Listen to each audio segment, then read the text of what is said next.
अस्सलाम वालेकुम दोस्तों, मेरा नाम है इमरान खान और आप देख रहे हैं डार्क मिस्ट्री। दोस्तों, ऐसा नहीं है कि इस वीडियो में बात सिमट जाएगी कि मुसलमानों का जंगे आज़ादी में योगदान क्या है। दरअसल आपको किसी से शिकवा होना ही नहीं चाहिए कि आपकी हिस्ट्री के साथ क्या किया जा रहा है। दुनिया की हर हिस्ट्री के साथ ये हो रहा है। यदि आपको अपनी हिस्ट्री की जरा सी भी इम्पोर्टेंस है, जरा सी भी, तो आपको खुद पढ़ना होगा। आपको खुद को अपने बुजुर्गों की हिस्ट्री बचानी होगी। फजर की नमाज के बाद मस्जिद के अहाते में लोगों ने देखा 14-15 साल का छोटा सा बच्चा खून में सना खड़ा है। उसके सामने एक शेर मरा पड़ा है। जब लोगों ने देखा तो वो समझ गए कि इस बच्चे की हाथापाई इस शेर के साथ हुई है। शेर मर गया और बच्चा हाथापाई के डर से यहाँ खड़ा है। नमाजियों ने कहा कि इस बच्चे के मुंह पर पानी मारा जाए, इसका चेहरा साफ करके देखा जाए कि यह बच्चा कौन है। जब चेहरा साफ किया गया तो कहा, अरे ये तो फखरू निसा का बेटा है। उन नमाजियों में एक नाबीना नमाजी थे। उन्होंने कहा, फखरू निसा से चलकर पूछो कि उसने इस बच्चे की परवरिश कैसे की है कि इस बच्चे ने इतनी सी कम उम्र में एक शेर को मार दिया। सारी जमात नमाज के बाद घर पहुंची। बाहर से सलाम किया, जवाब आया वालेकुम अस्सलाम। कहा, बच्ची तुमने अपने बेटे को कैसे पाला है कि इसने एक शेर को मार दिया? कहा, मैंने कोई परवरिश नहीं की।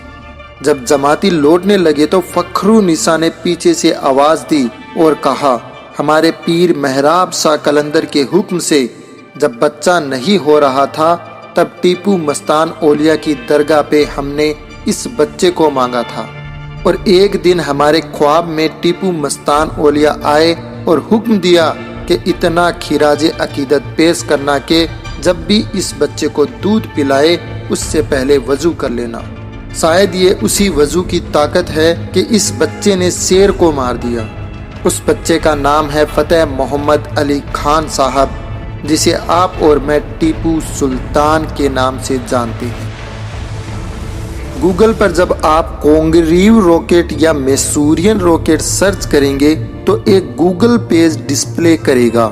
इस पेज पर लिखा है कि मैसूरियन रॉकेट इंडिया की पहली मिसाइल थी। इस मैसूरियन रॉकेट के बारे में जो किताब गूगल पर खुलती है उसका नाम है कोंगरीव रॉकेट। उसमें सर विलियम कोंगरीव लिखते हैं 1799 में टीपू सुल्तान को मारा गया। 1801 में उनसे जब्त की हुई बहुत सी मिसाइलों को इंग्लैंड भेजा गया।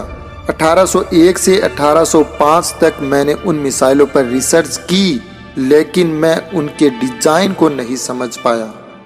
ऐसा नहीं था कि इंग्लैंड में रॉकेट नहीं थी, लेकिन मैसूरियन रॉकेट 2 किलोमीटर से ज्यादा दूरी तक वार करती थी। जब हम उस मिसाइल को समझने में नाकाम रहे तो अंग्रेजों ने यहाँ से एक किताब भिजवाई जो आज पेरिस के एक म्यूजियम में रखी है। किताब का नाम है फतेहुल मुजाहिदीन। लिखने वाले का नाम है टीपू सुल्तान। उस किताब में उस रॉकेट के पूरे डिजाइन को टीपू सुल्तान ने समझाया है। विलियम कोंगरीव लिखते हैं, उन मैसूरियन रॉकेट को कन्वर्ट करके मैंने पहली कोंगरीव मिसाइल बनाई। ये आपके बुजुर्गों की हिस्ट्री है कि जब टेक्नोलॉजी और साइंस की बात आती तो उनका सर आसमानों में रहता और जब दीन इलाही की बात आती तो उनका दिल झुका हुआ रहता। तुम ऐसा क्यों नहीं करते? क्या मसीहत इलाही तुमसे ये नहीं चाहती कि जब दीन की बात आए तो तुम्हारा दिल झुका हुआ हो और जब टेक्नोलॉजी की बात आई तो producer, manufacturer, research and development class में तुम्हारा नाम लिया जाए?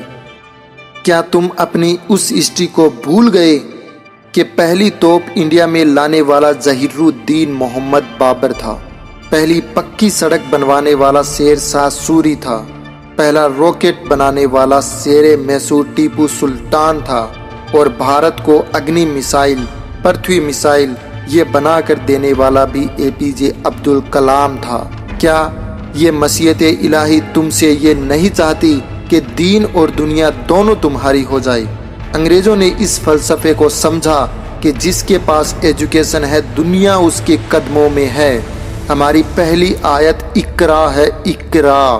اقرا کا مطلب پڑھو، اس کے باوجود ہماری آنکھیں نہیں کھلتی ہے۔